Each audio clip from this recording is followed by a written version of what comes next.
Mula na ng ulan. At the moment, anong oras na? 3:56, November 9. Ngayon, inaasahan ngayon daradaan yung bagyo. Kasi dumaan na sa Quezon papunta na dito. Wala pa namang hangin pero ulan marami. Yung delikado yung ulan sa mabababang lugar. Delikadong bumaha.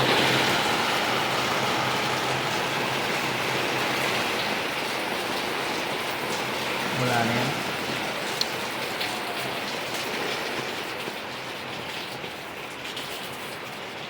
Mamaya ang hangin yan, wala pa yung hangin, ulan lang. Lalaglagan yung mga gamit.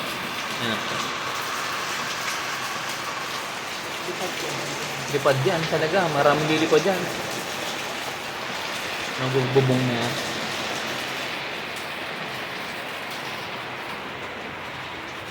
Safe naman dito sa atin. Safe naman to. Kasi bubong ay bato. Ha? Dapat yung papaya dito pumata. Papaya dito pumata. Meron ba doon? Marami? Ilan?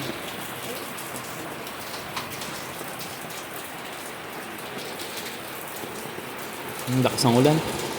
Hindi titigil yan.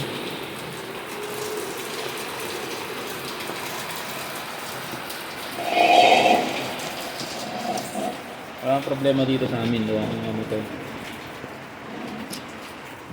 Bato ang bubong. Baha na talaga yan sa mga bababang lugar. Nalubog ang paa mo. Buti nakalis tayo. Yung pakil, turbol yan. Pati pami, lahat ng binabahan lugar na yun, awas yun. Sa dami yung ulan na ibabagsak na yan. Walang tigil yan Ay pag napuno ang pulo pa, wala na. Diretso na sa kalsada.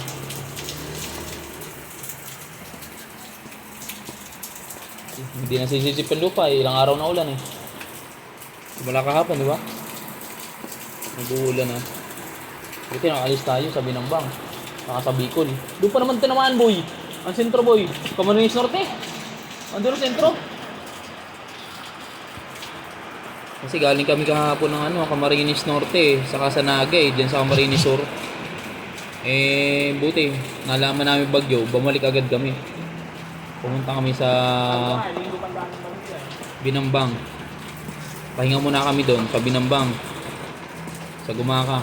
Tapos pihit na naman kami. Kasi aabutin ng bagyo Pag inaabot ng bagyo, naranasan na namin, abutin kami ng bagyo, naka-tricycle, galing kami Bicol. Naabot kami dito sa Tagkawayan hanggang sa Gumaka sa May Lopez. Buti may kamag-anak kami sa Lopez, sila Tito Chris dati. Di doon muna kami tumuloy, inabot kami ng bagyo. Grabe Tuloy-tuloy yan. Ingat ang lahat.